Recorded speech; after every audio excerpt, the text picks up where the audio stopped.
Hi, welcome to Babetalk. Today we're here with Lil Aaron.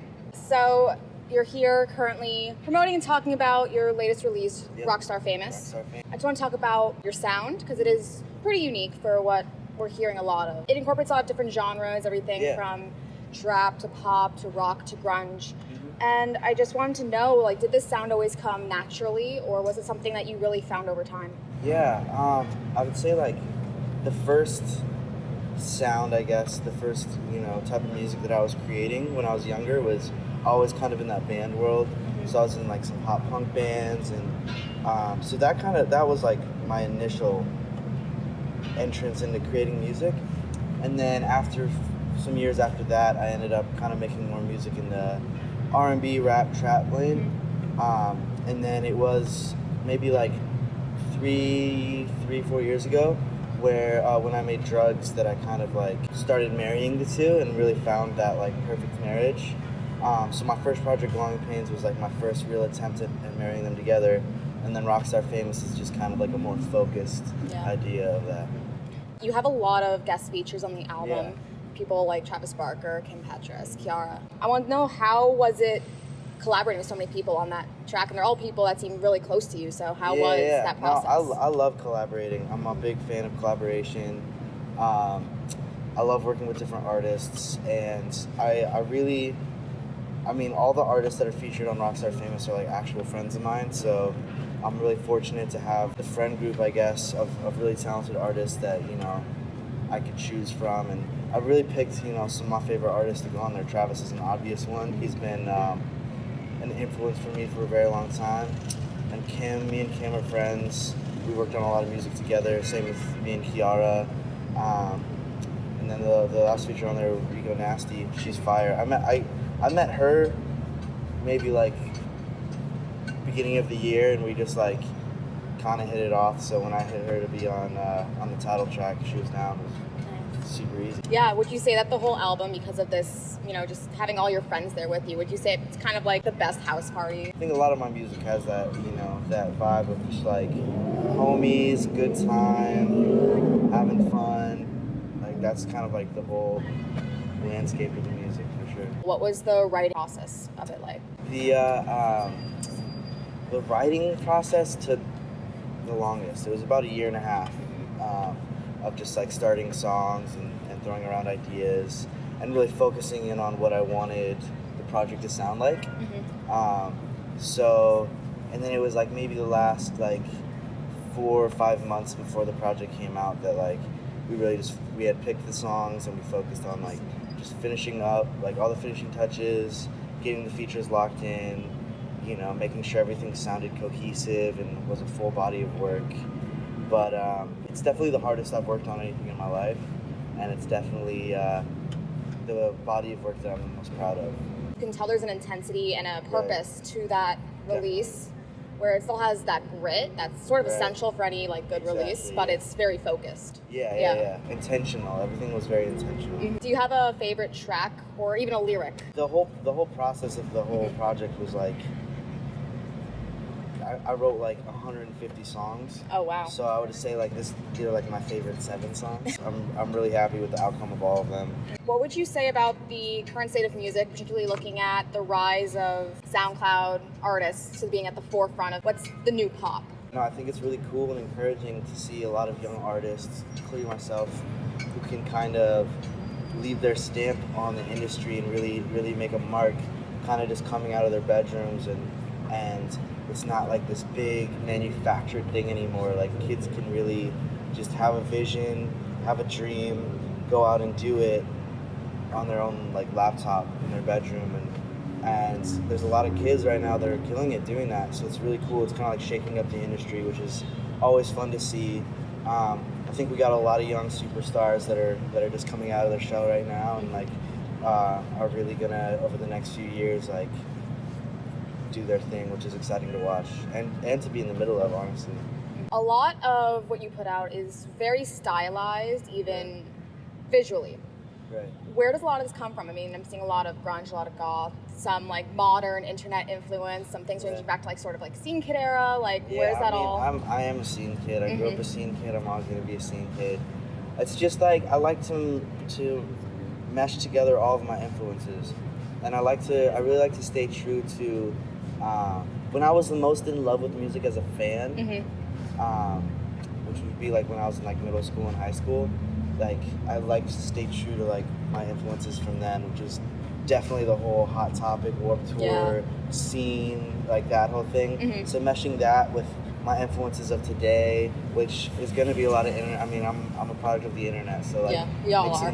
Mixing it together, just like all those influences into one. I mean, I try really hard to make sure that comes across sonically, but then visually as well. Where do you sort of find some of your visual influences or inspiration from that isn't like from immediate experience? Yeah, visual influences, that's a interesting one. I mean, I definitely really like a lot of like cheesy, like horror type visuals. Like anything that's really like blatant and over the top, and like, I mean, I feel like even with like the green, it's like very nailed it like in, you know, like I like when ideas are like there and that's like you don't miss it. I mean, a lot of movies definitely have like some aesthetics in that same world. I mean, I think especially with like Toxic green, like I feel like a lot of the goth visuals kind of lend themselves to some like very vibrant colors juxtaposed with like a black.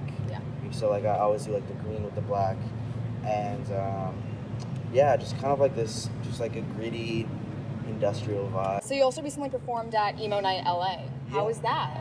That was amazing. I love the whole Emo Night crew. Those are my family. They've been so generous to me.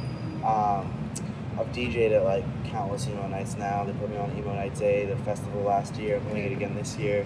So that whole scene and that whole crowd is really cool because everyone's there for one purpose, but they're still very open-minded. And so like a project like mine that kind of takes influence from that throwback emo stuff, like sound, mixed with like the sounds of today. It's very polarizing. Some people love it, some people hate it. But that whole scene has seemed to like really embrace it, which is really dope. What originally got you into music? I mean, as far back as I can remember, my dad was like playing like the Beatles and shit. Like he would have like their #1 hits album going. And then I think what really sparked my interest in like creating music was my older brother was in a bunch of bands. So I would see him out playing shows and it just looked fun. He would just leave for the weekend and go play a show in some other city, and that really kind of was the first time I was like, oh, this seems really cool, like making music. So that was, I mean, I was like 13 when I started my first band. We weren't good, but I don't know if anybody's 13-year-old band is good. But yeah, I mean, I also fell in love with music during the whole like MySpace Pure Volume era. So there's a lot of artists from back then that like really like stuck with me, and that I kind of try to keep that essence alive in my music. What were some of those artists? You know, like Hit the Lights, Metro Station, The Ready Set, Panic at the Disco, Paramore. Almost every single artist on Fueled by Ramen was like A Rocket to the Moon was one of my favorite bands. Hey Monday. All those like Warped Tour, pop punk, pop rock, that whole thing. The sing-along sort of pop rock. Yeah, I loved that shit. So that whole scene was like really influential to me. And then is there anything you're listening to now that you're like really into? That new Bozzy album is insane. That's probably my favorite new like project that I've heard recently. There's also just a lot of like young kids coming up that I'm really inspired by. Lil Soda Boy, Cyberspace, Hot Leather. There's just a bunch of these young kids in the same little scene in LA that I really fuck with. Wicca Phase, Cold Heart, Horsehead, that whole crew, like all the stuff that Nadar produces is like really influential to me. So that whole world, and they're kind of doing the same thing of like taking the influences from the old emo stuff and making it more for today. I don't think anyone expected, this sort of trap and hip hop scene to be so welcoming to emo in 2018, but that's what's happened is the worlds are like converging. What happens is like a bunch of kids that grew up on all this like emo Warped Tour music are getting to the point where they're my age, you know, and making music, and they love both the trap music and the emo music, so it just makes sense to mash them together. It's really interesting to watch a new like subgenre be formed. Yeah, no, it's so fun to be a part of. It's growing so rapidly. It's such a good community. Everybody in it is so nice. So it's really dope. If someone goes to your show or listens to Rockstar Famous or anything you put out at all, is there one thing you'd want someone to walk away after seeing you perform or hearing your music? What do you want them to walk away with? Yeah, I want someone to walk away with the idea that like you can really like. I'm just like a kid from Indiana, you know, like you can if you set your mind to something and set your goals, like you can really manifest your dreams to become a reality. And I think I'm like a product of that. I by no means think that I've fully made it or have fully arrived. I'm really proud of everything I've accomplished, but it really just comes down to just like if you work hard enough, if you have the vision, if you have the dreams, like you can really do anything you want. And I try to nail that home. That's kind of like, you can hear it in some of the lyrics too. It's just the idea of like, I'm just another kid, but like I just kept pushing and finally got to where I'm excited to see, you know, what comes next. So before we go, is there anything you'd like to plug or just say? Yeah, Rockstar Famous is out now. Check that out. We're shooting the video for Anymore with Kim Petras. Amazing. In like a week or two, so that'll be out soon. Good. And yeah, just expect new music. I'm gonna keep releasing stuff, keep writing, keep working on it. A lot of cool stuff on the horizon. All right, amazing. Well, thank you so much. Yeah, thank you. Yeah.